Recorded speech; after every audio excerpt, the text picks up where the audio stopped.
Hello, guys, and welcome to episode 33 of the 72 review. You will notice a very new look lineup.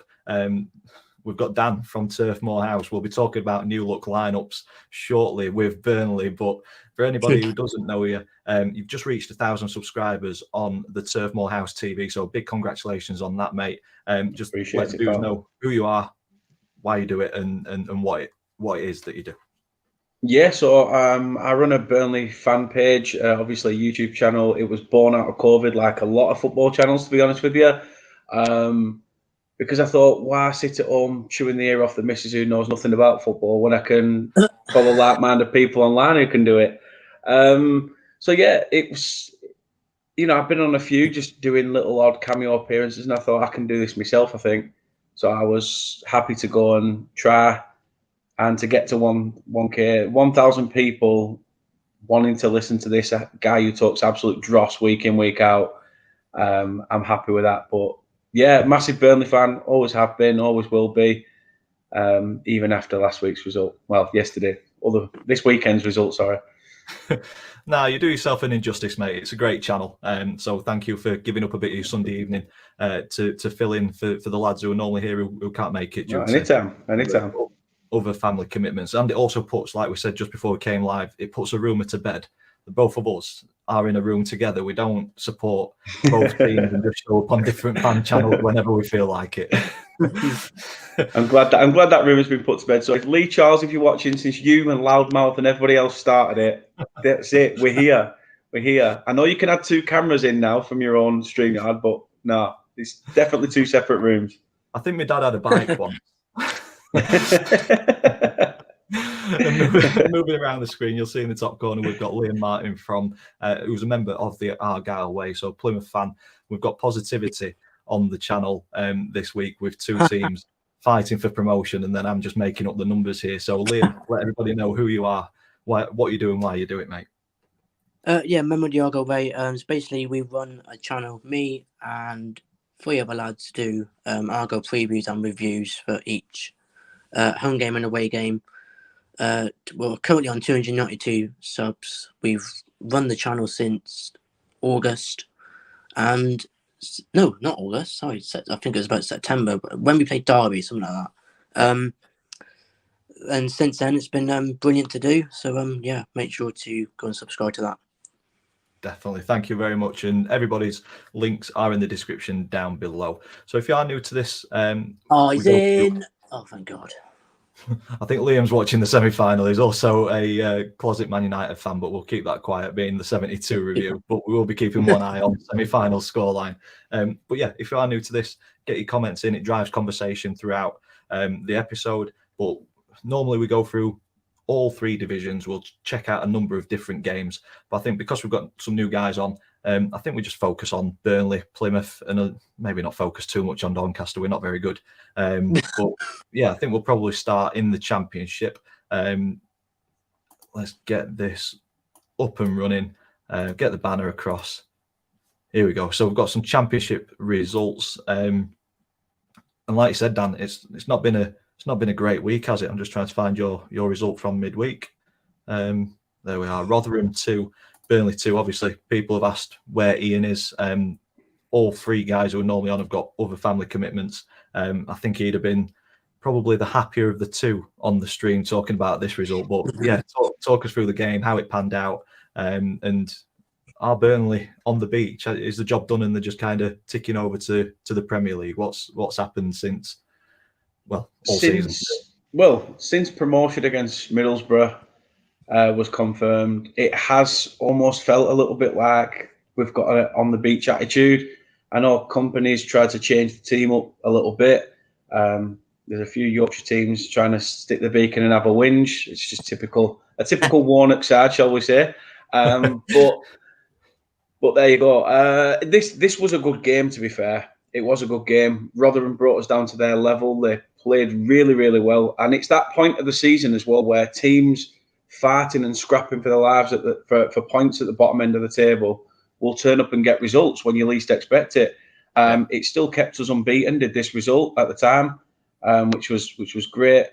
But we was hoping to match the 23 from when we won the league a few seasons prior, but it just was not meant to be, obviously, with this weekend's result. But this season has been an absolute roller coaster. I did not expect us to be where we are. Even Vincent Kompany came in and thought, a 2 to 3 year plan to get us back to the Premier League would be like a rebuilding job. But these players have outdone themselves, outshone themselves. And maybe we are sort of focusing now on that title. And we shouldn't, a little bit, go back to Dash a little bit, take each game as it comes, play the game, not the actual, you're there to win a football match. You're not there to win a title. The title will take care of itself if you win the football match. Fingers crossed that happens. We've got a lovely chance to do it at our rivals at Ewood Park on Tuesday night and cement ourselves as champions there. I mean, what a story that would be, the fairy tale stuff. And yeah, just what a ride it's been. Completely different to what we've had from Dash Ball to Kompany Ball. Massive, massive difference. So, touching on what you said there about kind of the expectation of 3 seasons and a building period, what was your expectation at the start of this season? Obviously, you've said that you've exceeded that, and the players have exceeded expectation. You as a Burnley fan, what at the very start of the season, what would you have been happy with? I did a prediction show at the start of the campaign, and I put us in 8th. And even then, I thought, have I been a little bit nice to us? Because there was a lot of media talk saying, with the relegation from the Premier League, losing that complete back line of Ben Mee, Tarkowski, Nick Pope, that even just that 3, have 1 points alone for Burnley over the years. So to lose them, then your attacking intent of Dwight McNeil and Maxwell Cornet go, and you're almost like, right, that's it, we're done for. Where do we go from here? We've got a bunch of 35-year-olds that, okay, may do well in the Championship, but I don't see how it's going to go. Obviously, Dash was sacked before the season ended, and I just thought that we could. Are we going to get somebody of that caliber, or are we going to do what we did when Coyle left and go for a cheap option? But we didn't. We've gone for a name. We got Vincent Kompany in. I didn't think that we would get him, to be honest. I was thinking someone like Rooney at the time because he'd already been in the English game with Derby. And I honestly thought Kompany wouldn't come unless we actually did stay up. But he did. Things have changed drastically. The chairman's come out and said that the turnaround wouldn't have happened as quick as it has if it wasn't for relegation, due to the fact that we knew we had to make big changes. We would have had to try and keep hold of some of the players in the Prem. I was not expecting this one bit. Not one bit. Even going to Shrewsbury in pre-season, there was fans that are around 65, 70 years old, still screeching, "What's all this, Dross? Like, lump it forward. What you doing? Get it over top to big man." And we were just wondering what was going on. We're almost like, this isn't Burnley. We've had a complete new rebrand. Yeah. We've literally changed everything from chairman to players to manager to style of play, tactical wise, defensive, the phases of play that we're trying to. So much changed in so little time, and you can't seem to just take it in. Yeah. I love what we're doing at the minute, but this result was it was a tough one to take. It was a tough one to take after getting back into the game twice. Getting back into the game and then going ahead. Yeah, but Rotherham did play pretty well. I mean, I'm not looking forward to you showing the stats from this weekend's game because that was a completely different outlook. I think on that segue, mate, you've done well there. We'll pull it up. So yeah, another look at that. Earlier. Yeah, look you mentioned earlier about teams fighting for points down there. You've had 2 tough games where teams are fighting for points.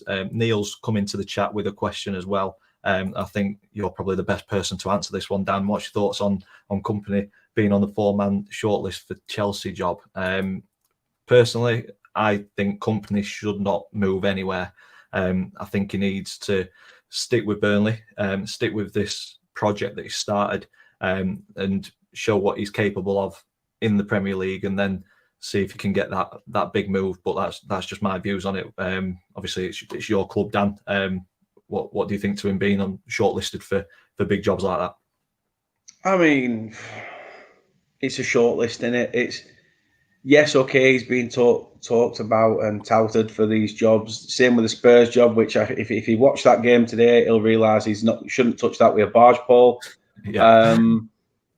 Hopefully the same with Chelsea. There's so many times where a young up-and-coming manager, we've seen it with Chelsea already, with Graham Potter, he had something good going at Brighton, and eventually he's thrown that legacy away by jumping ship to what he thought was, right, now's my opportunity, now's this big chance. Yeah. This is a bloke who didn't really, and without sounding disrespectful, in company, didn't really rip it up at Anderlecht, and Anderlecht fans will probably say the same thing, but he's come to Burnley and he's had a period of success. Next season, maybe not so much. Who knows? Time will tell. We've seen a lot of teams come up.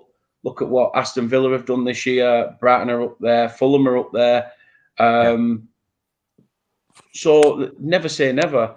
But if you're going to be linked with these teams and you've got an affiliation with Manchester City, do not ruin yourself by going to somebody like this when you could build a legacy here and save yourself for that job. I'm not saying that job's ever going to come about and that it's nailed on that he will. I mean, obviously, we've seen it a lot with Lampard at Chelsea and other people at other clubs. But for now, Kompany should, for me, stay where he is. Where everything's going. Well, he's not even been here a full season. Yeah. He's been touted for the Chelsea job. I mean, that shows he's doing a good job in what he's doing. But nah, you've only just put one foot imprint on what you're trying to achieve. You've not really achieved what you're trying to achieve fully yet. And you've achieved promotion quicker than you actually thought. Yeah. Lewis agrees with you in the chat as well. He said, yeah, grass isn't always greener. Might be greener, but it still needs cutting, doesn't it? So I think what you put on stick at Burnley. Would you agree with what's been said, Liam, there? Yeah, definitely. 100%. I mean, you've had a fair share of managers jump ship at partway through a season, which has derailed you guys, haven't you? Yeah. But yeah, I get it. I get that big lights and that draw to a big club and taking that opportunity when it's there. But I think loyalty's gone in football, and I think it'd be nice to see some loyalty come back. But on this game, mate, I mean, I've not watched any highlights or anything this week. I've been so busy, but looking at the stats, absolutely battered them, but came out on the losing end. I mean, for the first time in, well, forever as a Burnley fan, we got Dyche-balled. Burnley got out Burnley, to be honest, but they played the Burnley of old, and we've been there where we have. We've had these moments where teams have literally had these sort of stats. They've peppered our goal with shots. We've had Ben Mee, Tarkowski, Nick Pope keeping us in the game. We've had one long pump forward. Barnes or Chris Wood gets on the end of it. We nick the game. And they sat there scratching their head going, Burnley get relegated. I hate you. I can't stand you. Yesterday was the exact same thing with QPR. They did that. We hit the crossbar, the post. We had players literally heading them, hitting it off their privates from off the line, everything. The ball just didn't want to drop into the net whatsoever. It took an absolute thunderbolt from Manuel Benson to get us back into it. And I said, as soon as I saw Chris Martin coming off the bench, I said, look, he's that sort of menace that comes on in the dying minutes.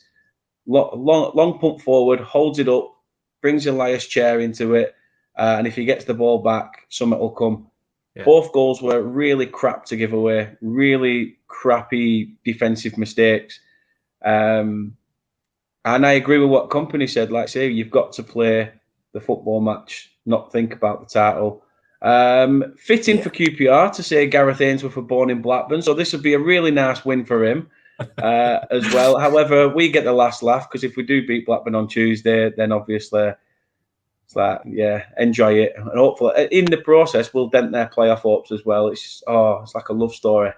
Yeah, Blackburn are a bit of a weird one this season, aren't they? They've either won games or lost games. They've not They're a drawn weird one ever since they were formed, mate. Don't worry about it. So yeah, you're looking forward to that one. It comes Oh, I across. can't pretty wait well for there. Tuesday. Cannot wait. Before we move on to the table in the Championship, I think, yeah, you've covered Burnley pretty well. You've given us an overview of what's happened this season there. But there has been something that's come up this week. We spoke about it before we came live, and Westerner has also asked what we think of the Burnley match fixing allegations. Now, I think us three are on the same page with this from the conversation before we started. But yeah, give your thoughts on it. Absolute tosh. Absolute rubbish. I want to aim that at Anthony. He's a good friend of mine, but he's a Huddersfield fan. Yeah, well, the less said, the better. I mean, Jake messaged me earlier and he said, "What's all this about match fixing?" I said, "It's just Huddersfield, isn't it?" I said, "Typical." And he said, "Yeah, I know. Tell me about it." And I nearly put "you Yorkshire whatever," and I thought I had to realise who I was saying that to before I sent it. Typing it and then deleting it. Yeah, but I still told him I was calling them that, but not him. But no, we didn't. We don't deserve the crap that we're getting. We're under a transfer embargo anyway at the moment, which I think we're due to come out of because of we was late with our putting our paperwork through because we changed auditors.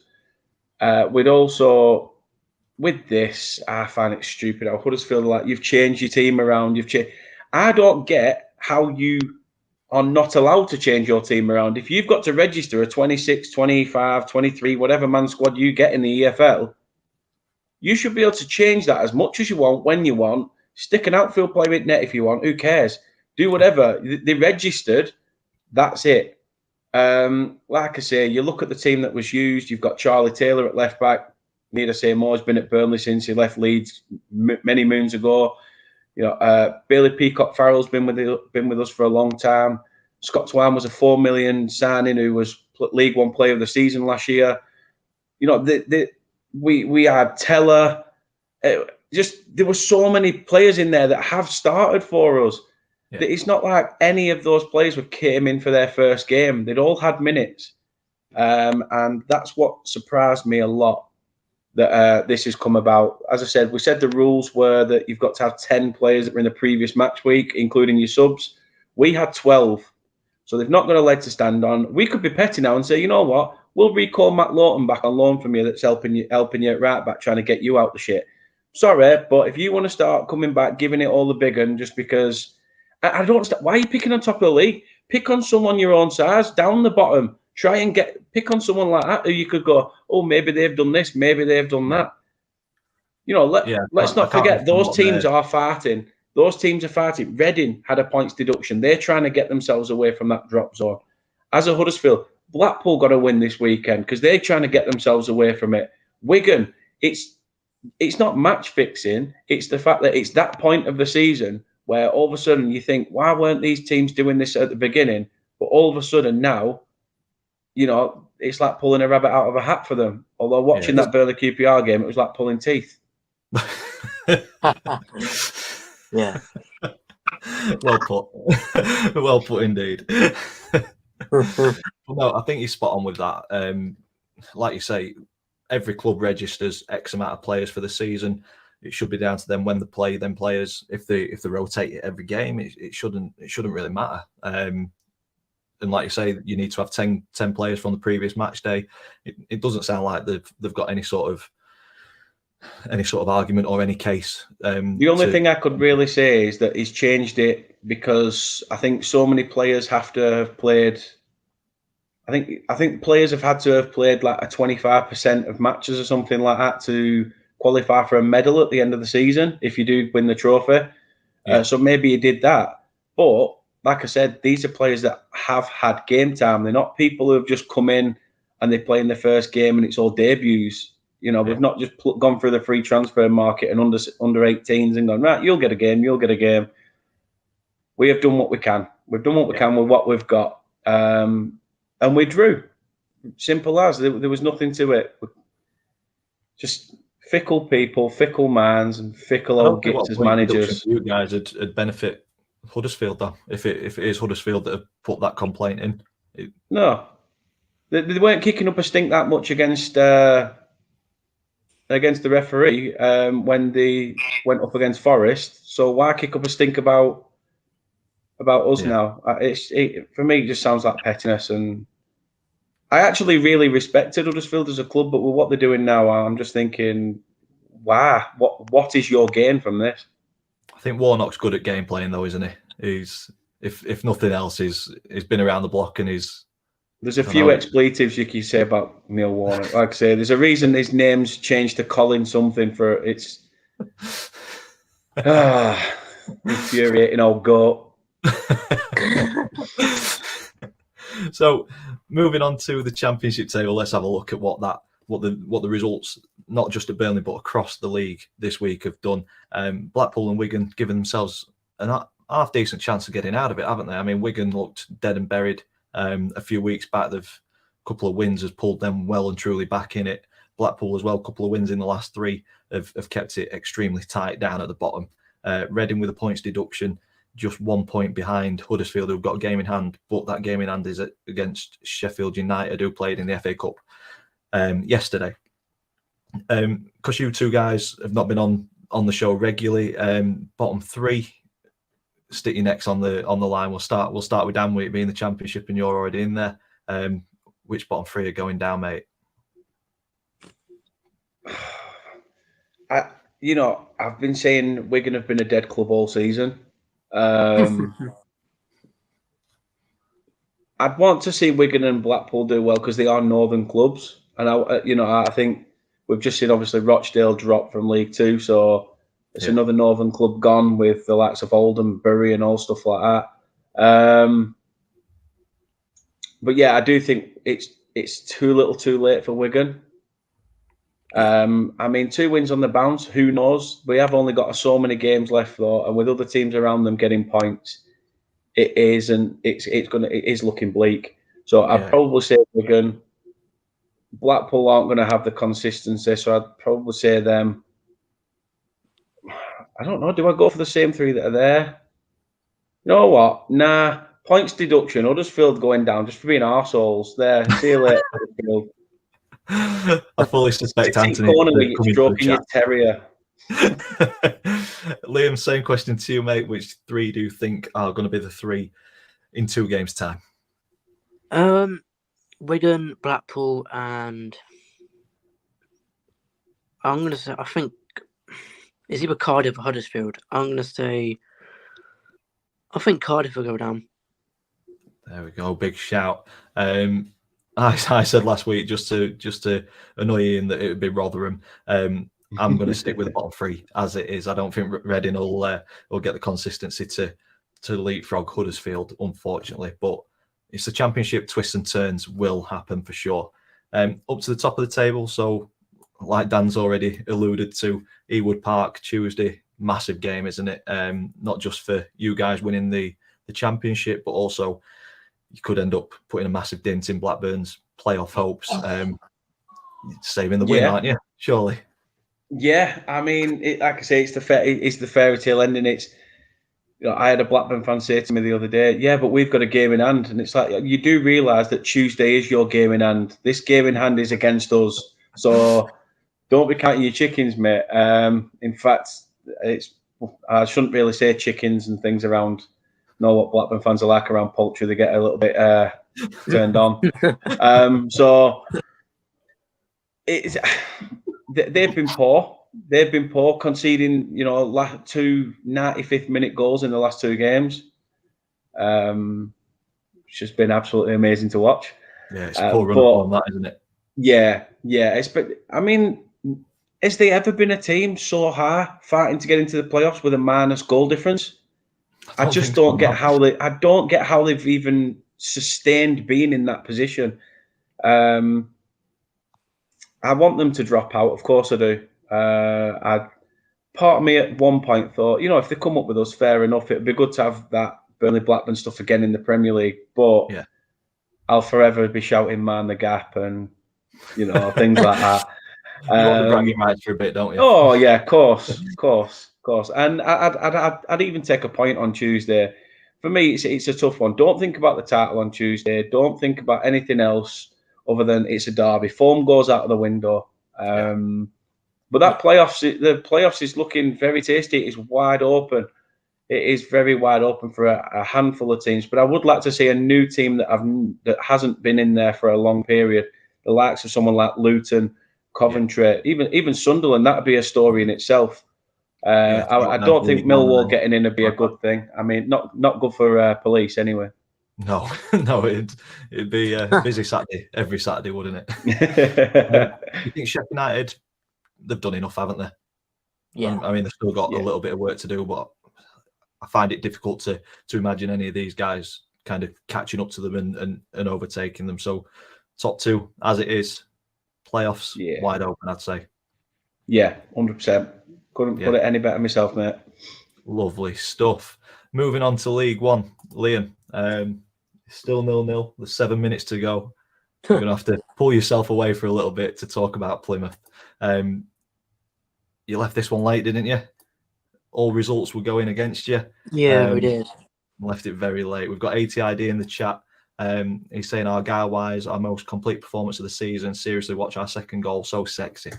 4 absolute beast tackles to win the ball back. Delicious through ball by Niall and the source and bam. Is that for this game or is that for yesterday's game? That was for yesterday's game. Right. You'll come on to that then. Let's talk about Shrewsbury Plymouth, where you left it extremely late. They basically done what they did at Home Park, tried to get fouls, tried to pay the referee, and just let him be on their side, but it didn't work. I was at this game. Obviously, the limbs in the away end, 96th minute, was brilliant, but we could have had a penalty in the second half, and then straight at the other end, Shrewsbury scored. And then you're thinking, oh God, here we go again, because it's the Argyle thing, is what we do. But this season we've just had a knack of going down a goal and coming back to win the games. And this game was the exact same thing. Joe Edwards getting the goal in 68th minute got us back level, and then we thought we can go and win this game. But Argyle fans just thought, I mean, why would you want the way we won it is the fashion that you like, because 90th minute winners, you can't really beat them, and especially it was 7 minutes added on. We scored in 96. We took 1,100 to that game at the Spurs. Brilliant, and a brilliant win in that game. That is a ridiculous amount of people to travel on a Tuesday night. I think that needs, it's unreal. The amount of travel that you guys have to do to go to your closest game is ridiculous. I mean, I made the trip last season.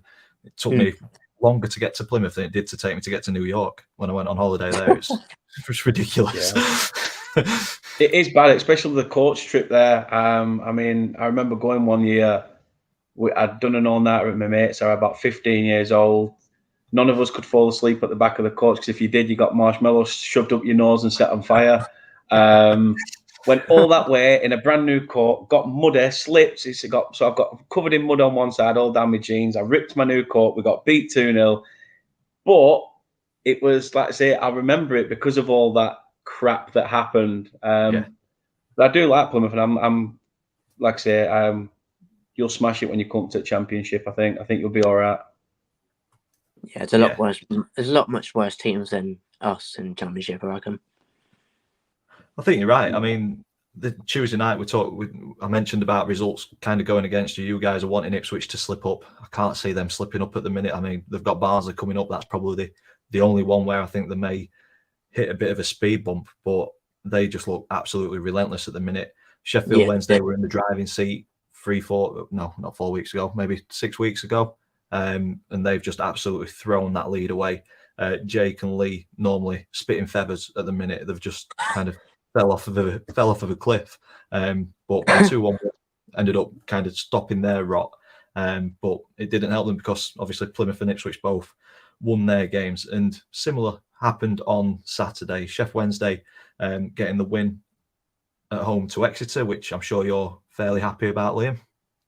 I wasn't really that bothered, really. Because I don't like Exeter anyway, and if Wednesday won, fair dues. So Yeah, that's probably Yeah. the worst game for you. Wanting, it was. shouting for Exeter to win. But yeah, Ipswich putting Peterborough to the sword, who I thought that was another potential game where Ipswich could have dropped points, and they've passed that test really well. But yeah, moving on to Plymouth against Cambridge. ATID has already mentioned a lovely goal. Talk us through it. First goal. I don't know if he's meaning Sheff Wednesday or Exeter there for ATID. Probably both. Yeah. First goal, Callum White, little flick from Hardy, back heel from Hardy, into Callum White, lovely goal, couldn't miss.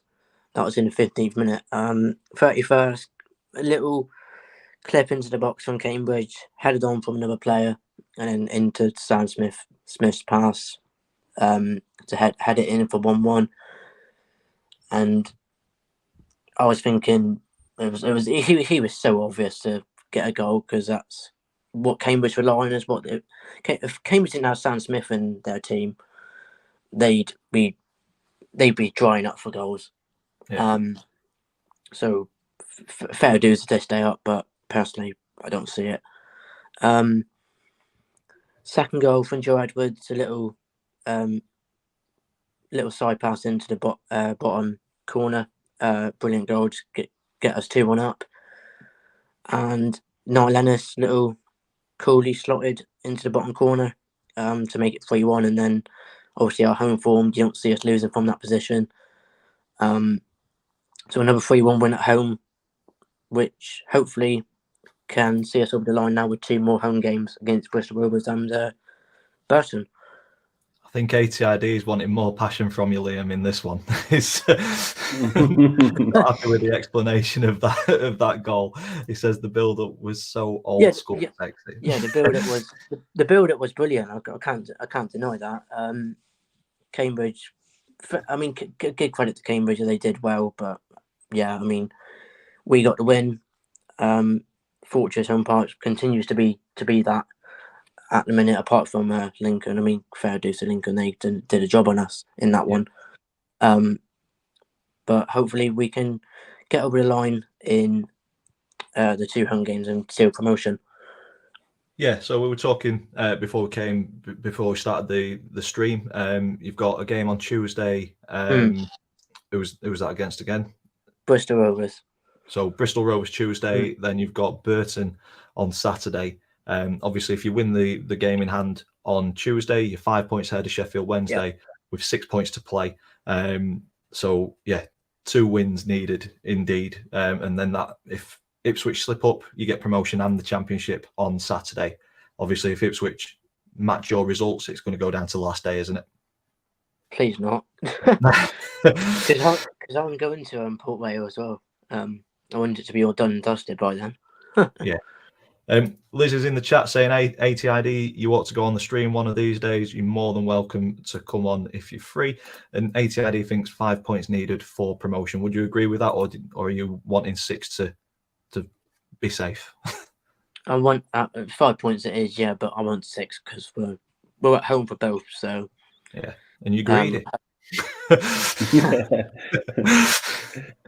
No, I think if I were in your guys' position, I'd be wanting the 6 as well at home. But unfortunately, we will get onto Doncaster in a little bit, and we are definitely not in either of the positions that Burnley or Plymouth are in.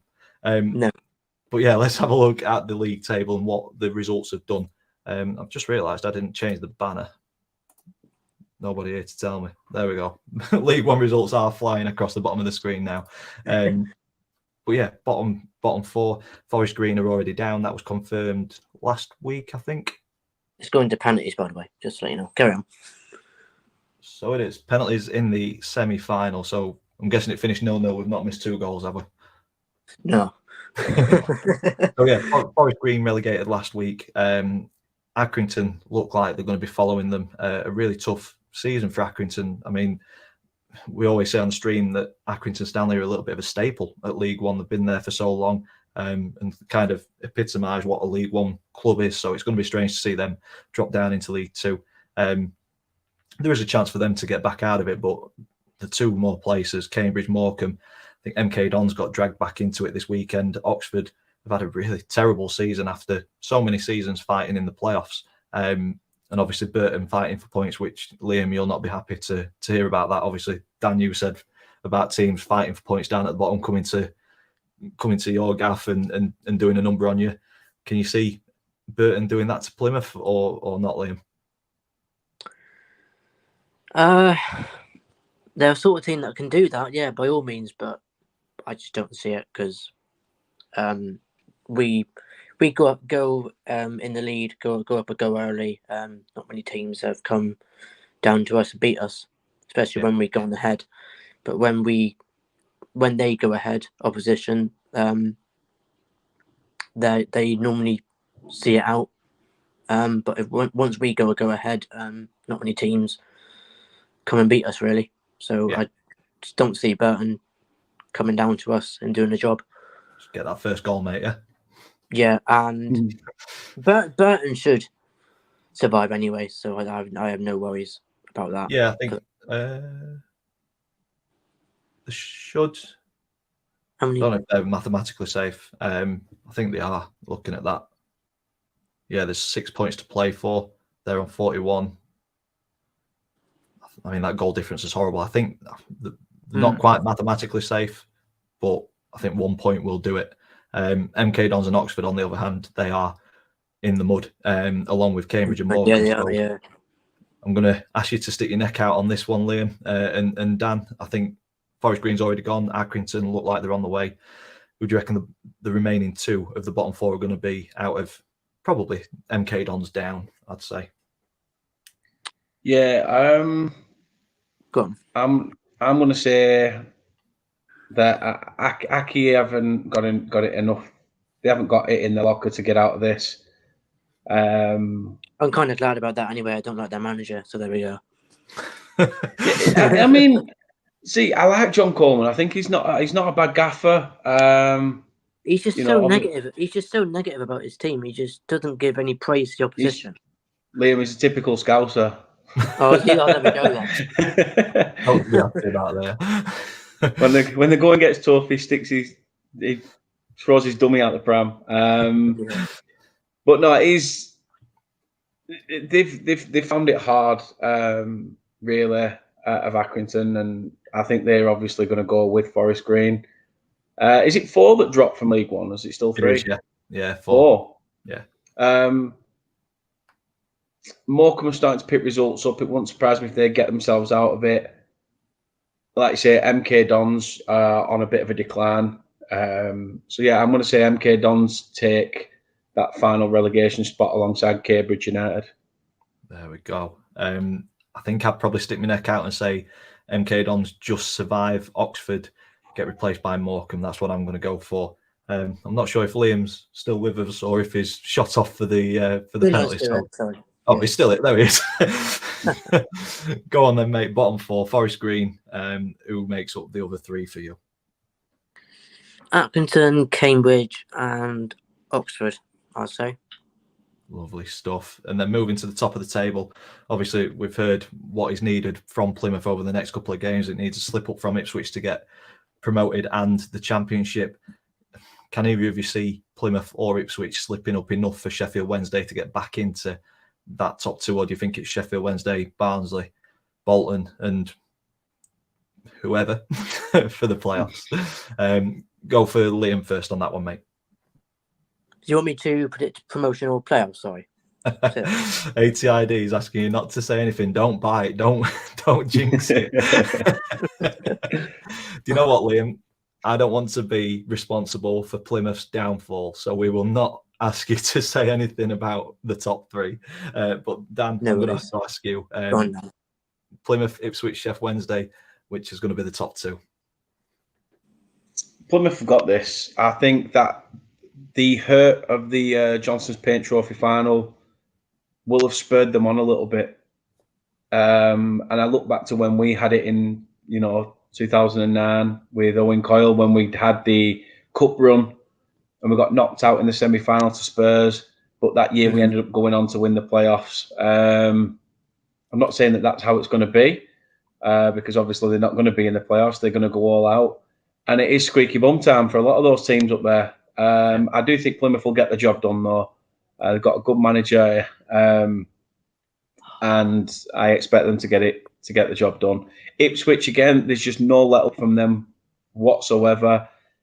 No. It's Sheffield Wednesday that need to be careful. Like I say, Barnsley are hot on the heels of a lot of teams. But I do think that the top two is pretty much cemented as it is. The playoffs, you know what, dare I say, I think the playoffs are pretty much going to be as they are. I don't see much change in that. I can't see Peterborough get. Yeah, I think Peterborough will miss out. Yeah, I'm on the same page as you, mate. I think the top six are set. Neil said Barnsley can beat Ipswich, which gives the Owls a chance. I do agree with that, but I can't see Ipswich dropping points after Barnsley. I think that's the two games that I could see Ipswich dropping points with Peterborough and Barnsley, which would then give Sheff Wednesday the chance, but I can't see them dropping enough points for Sheff Wednesday to overtake them. Lovely stuff. So we will finish off on League Two.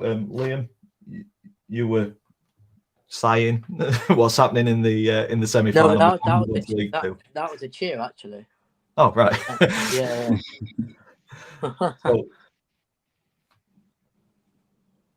Okay, so moving on to League Two. I think all I want to spend time on in League Two is congratulating Leyton Orient on becoming champions this weekend. And it's difficult as a Doncaster fan. Obviously, Richie Wellens was at the club when we were in League One last season. Didn't work out for him. I don't think he was backed with a big enough budget for the rebuild that he had. He's obviously demonstrated how good a coach and how good a manager he is at Leyton Orient. He's inherited a very good squad. He's added quality to that squad as well, and they've romped to the title. They've been the champions elect for a number of weeks now. Doncaster, on the other hand, against Stevenage, we'll have a look at the stats. And this is, I don't know if you've been looking all the way down here, Dan, in League Two from the dizzy heights of the Premier League next season. But this is pretty much sums up our season. Two shots at goal, one on target. We've not been at the races for a number of games. Stevenage didn't really have to get out of second gear in this one to win it. Very, very poor from the Rovers. Lizzie has asked, Dan, I want to know what you think about Copse's words. So I don't know if you saw it on Twitter, if you saw the RFC hashtag yesterday, it was absolutely melting down because on iFollow, they left the microphone on and James Coppinger was saying a few things. And luckily enough, like I've been prepared, I've got those words written down here. I've listened to the video numerous times and I'll get your thoughts on this. So the first video, he said, after Harrogate, it was absolute dog's abuse. It's a disgrace. It shouldn't have to put up with that in any walk of life. For it to be personal, it's a disgrace. It's embarrassing. I'm having to justify to my 9-year-old daughter why our own fans are booing our own players. So this was one of the videos. To put a bit of context to that, at Harrogate, apparently Danny Schofield got some personal abuse about his family and stuff, which I think is well over the line. I think every fan's entitled to their opinion. We all pay our money. If you think the football's shit, you're fully entitled to put that across.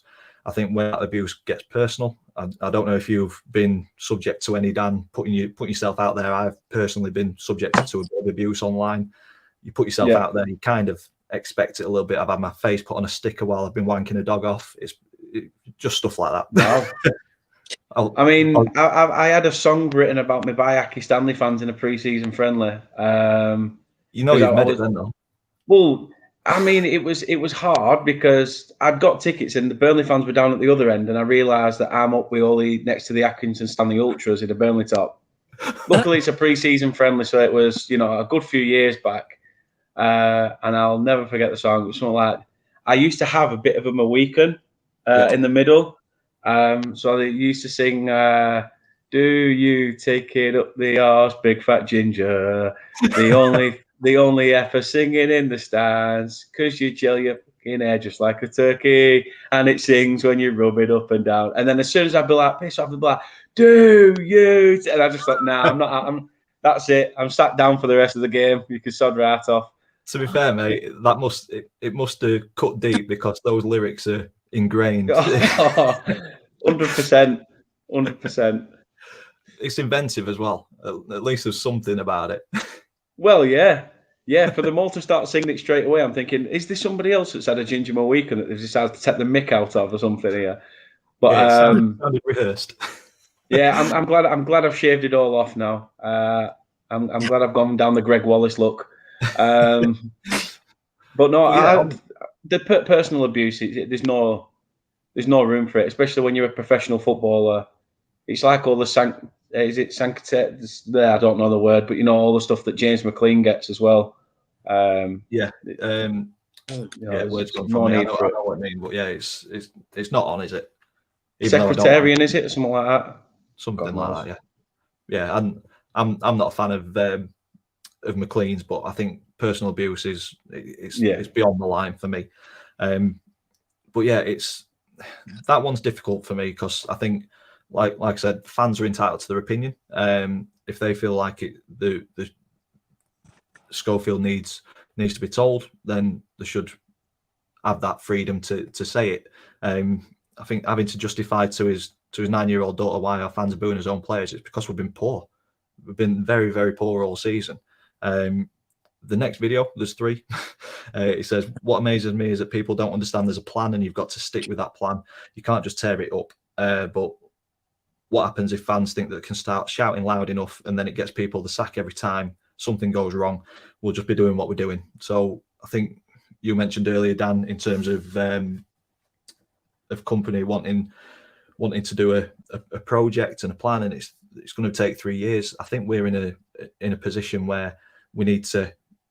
Personally, I think we need to stick with Danny Schofield and back him. I think he's currently working with previous board decisions which were incorrect, previous managers' choices which were incorrect.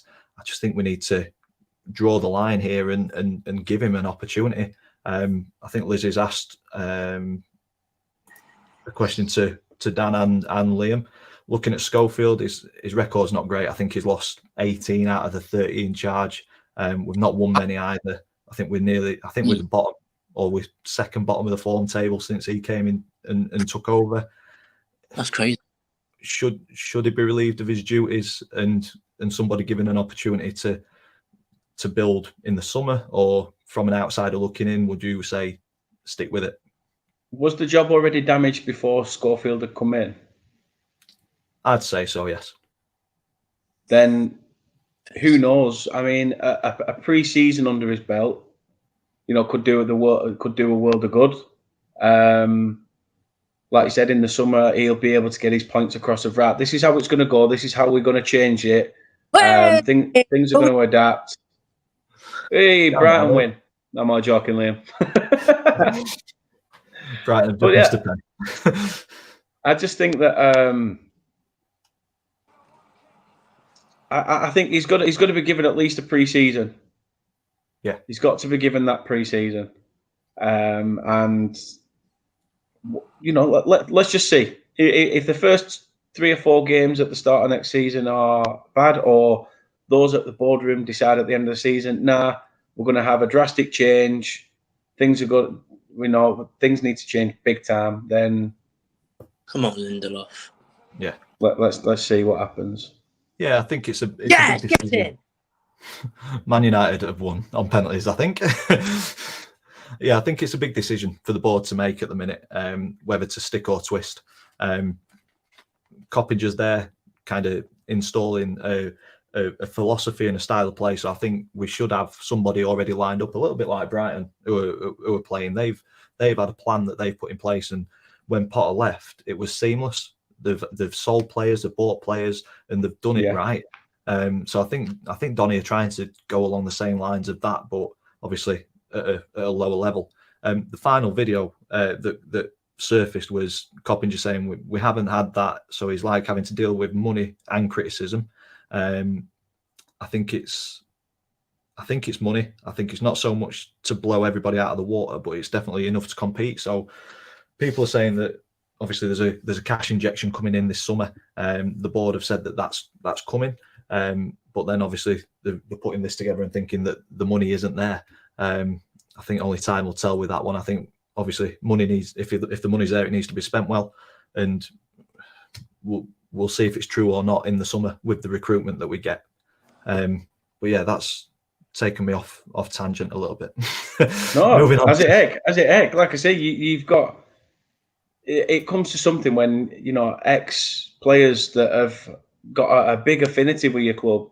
James Coppinger was at Doncaster for God knows how many years. Yeah. I could name a few ex-Burnley players that played for you. John Oster, Flaming, Robbie Blake had a stint. It is, yeah. Brian Stock. Yeah. So these players that you've had those days in the Championship, those days will come back again at some point. I have no doubt in my mind that they will. It's just a case of just building from it. This is the result that probably would have hurt you the most, the Newport one, because Newport have been so inconsistent this season that to get to sort of get that result is an absolute sickener. But I do trust in Coppinger and what he's saying. I think as fans, you've just got to believe that those above are going to do the right thing, make the right decisions, and hopefully in the long term, next season, you'll start off on a positive. Fingers crossed. Hope so. It's nice to have a civil conversation about football. It's been hammering all season. One positive that has come out though, I will send it to you guys. I don't know if you follow Out of Context Chal on Twitter. If you don't, please do it. It's fantastic. ATID said, "Must admit, Dan, the BGT video with you in it was hilarious." The best one yet. It was a defeat yesterday, but the videos put out on that just absolute had me creased, and the loss just drifted away. It was fine. But no, performance wise, I thought we were okay in this one up until about 60 minutes. Still only 2 shots on target, 6 shots at goal, but I thought we looked better. But the squad that we're putting out at the minute is just so lightweight. I think if we had all our players fit, very few of them would make the starting 11, and I think it's showing with the results that we're getting.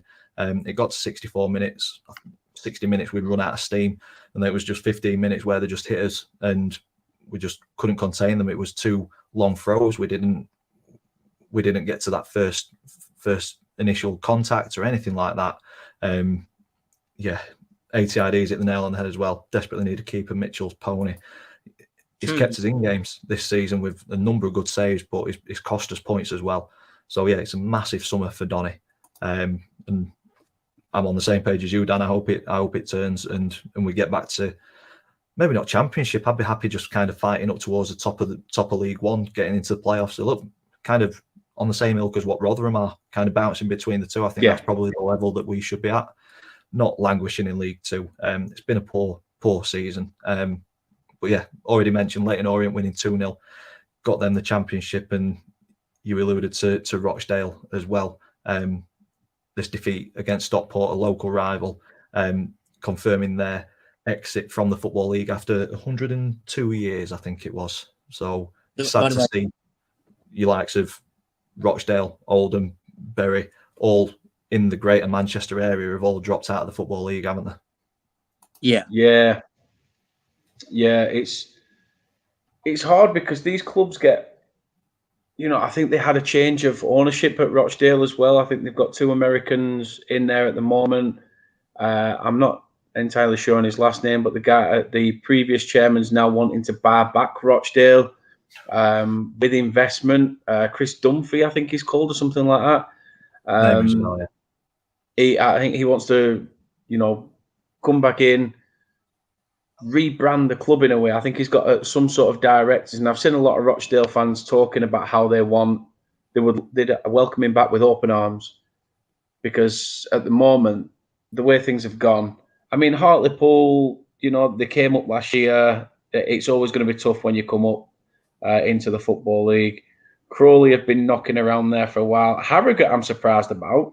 They've done really well. They got the pretty much back-to-back promotions for a number of years. And to get to where they got to was nothing short of remarkable as well. It's worrying times for AFC Wimbledon as well. Very worrying times for them. The teams that came down from League One last season, AFC Wimbledon, Crewe, us, and Gillingham. Gillingham had a dreadful start to the season. I think it was about 15 games and they'd scored 9 goals. And then they got the takeover around Christmas time and pushed on in the January transfer, and now they're above us. But yeah, it's been a poor season for all League One clubs that dropped down. I think Hartlepool all but mathematically down now, aren't they? Negative goal difference compared to Crawley. The result, I think it was Crawley against Hartlepool this weekend. Yeah. A question to you guys as well, though. In terms of like teams like Rochdale, and you said about these Greater Manchester teams, do you think it doesn't help with the likes of for the fans of, like, say, Bury, Oldham, Rochdale, that there used to just be Manchester United that was this one club that, okay, you'd go and watch Rochdale, Bury or Oldham or whatever, but you're a United fan or something, but you went to them because it was cheaper or it was close to home, etc. Now that you've got two giants in the middle of Manchester, it's almost like pretty much everyone coming through the system now as a football fan is almost like blue or red. It's never been about, the colours of these teams that they brought up in, like you say, Bury, Oldham and Rochdale. It's difficult, isn't it? Yeah, I think Liz has hit the nail on the head, because ATID said that it's not a dig at our home attendances, but it doesn't help players walking out to a 3/4 empty stadium. It can't be a good feeling. And Liz has said it's hard to get fans through the door when you're surrounded by Leeds who are, the Premier League are not doing particularly well, but the Premier League, both Sheffield clubs doing well in their respective leagues, even Barnsley doing well, and then Rotherham playing much better football than us. It's higher divisions, and I think the difference in price isn't great. I mean, how much is a ticket at Burnley if you're just a casual going to a game? It's 20. I think for an adult it's something like 30 for like on the day. Yeah. For an adult, but like your over 65s and concessions goes down to about 20. So as an adult, you're paying an extra £9 for Championship football rather than League Two. Yeah. Because we're 21 quid a ticket, so I think if you've got that pull from... To be fair though, we've done a deal with a few away teams this year where we'll charge their teams £25 for an away ticket if you'll return the favour at your place, and it's only happened about five or six times because all the other teams have gone, nah, we want to charge our own prices. I mean, I can't remember who it were this season, but there were a team. It's gone from my memory, but there were a team that charged, I think it was something like 42 quid. And I just thought, nah, you've got that, travel, food. Probably it wouldn't surprise me if it was Borough, to be honest. I think you might be right, but no, it weren't, because we only played them recently, so I'm not sure. But it was one of those teams up there and thereabouts. Ticket prices are ridiculous, and it's TV money that's pricing the average fan out. Yeah, it's unfortunate, isn't it? Mm-hmm. Hopefully, well, I think we say it every week, we're going to do a football finances show during the summer, I think, where we can just absolutely rant about the price of football and how much players are sold for and how much money's in the game and stuff, because it is pricing the average working man out for sure. Before we finish off, we'll just have a quick look at the top of the table. Obviously, Leyton Orient won the division at a canter. Northampton and Stevenage are both fighting out for the remaining 2 places, with Stockport and Carlisle hot on the heels of Stevenage. But Stevenage have got that game in hand, which should ease their worries. For me personally, I think the top 3 is set, and I think playoffs. I think Mansfield might just edge it over Bradford. It seems like Bradford have hit a bit of a sticky patch. I think nerves are setting in a little bit. High expectation in Bradford for them to do well. So I just think Mansfield may have that little bit extra just to get into that final playoff spot. But yeah, very tight down there. Even Salford, they could drop out of it. Just before we finish off, what do you reckon to the top of League Two? Start with Dan. I'm going to say it's 3 go up and 1 in playoffs, isn't it, League Two? Yes. Yeah. Yeah. I'd like to see Stockport edge it again. You know, we're talking about Greater Manchester, and I know Stockport's just outside, but still, tomato, tomato. Again, they're on similar to a Harrogate story. You know, promotion again. Yeah. You know, everyone keeps going on about Salford, the class of '92. Like, just nah. They've, for me, I want them to drop out. I want them to drop out. And I know people will say things like, yeah, well, what about Wrexham and what about stuff like this? The thing is, with Salford, it's almost been shoved in your face with that. With them, the way they've gone about it, they've had managers that could have got them promoted already under Graham Alexander, and even some former Blackburn managers that have took the place there could have got them promoted. But Richie Wellens as well. Yeah, and they've just thrown them to the curb, you know, thinking they could do better. Carlisle dropped off. You know, they were in the top three for a good period of this season, and I hope they do pretty well. But I agree with you. I think it's going to be tough for Bradford and Mark Hughes and the job he's got on there. I think Mansfield could sneak in to that playoff pack. Yeah. Would you agree with that, Liam? Yeah, I think Mansfield will sneak into that playoff pack as well. I do see Stockport clinching third. I just think Stevenage could hit a patch of form where they could lose one or two, and I think Stockport could sneak into third and go up. Lovely stuff. Lee from Around the Grounds has popped in. Evening, Hello, gents. Just popped in to say hello. He's been Evening, out Lee. with the in-laws having dinner. Shockingly, not good enough. Lack of commitment. But no, family always comes first. But no, that brings us to the end of episode 33. I just want to say a big thank you to Liam and Dan for stepping in. Problem. Or it'd have been a nice, quick, easy episode, but we've had so much to talk about. That hour has absolutely flown by. So thanks for your time this Sunday evening, and you're both more than welcome back onto the show. As always, He says it's short and sweet every week, but never seems to be it the never case. is. Yeah, well, it's short and sweet this week. An hour and a half later, we're still talking. But no, please go ahead and follow these guys on their socials. The YouTube channels are in the link in the description down below. We'll go around the screen. Any final words? We'll start with Liam. Any final words before we finish off, mate? All I want to say is just thanks for having me on, mate. Much appreciated, and hopefully come on in the future. Definitely, you are more than welcome. And Dan, any final words before we finish off, mate? Just can't wait for Tuesday. Wrap this title up. Just annoy them. You know, they keep going on about 1995 and winning the Premier League. You bought it, you inbred gits. It's not personal, I promise. I know we're talking about personal. It's not personal. It's not my fault you're in love with your sister. But anyway, that said, thanks for having me on. I really appreciate it. And I look forward to doing this again. It's been a blast, so thank you. Top class. Once again, thanks for taking some of your Sunday evening up to talk football.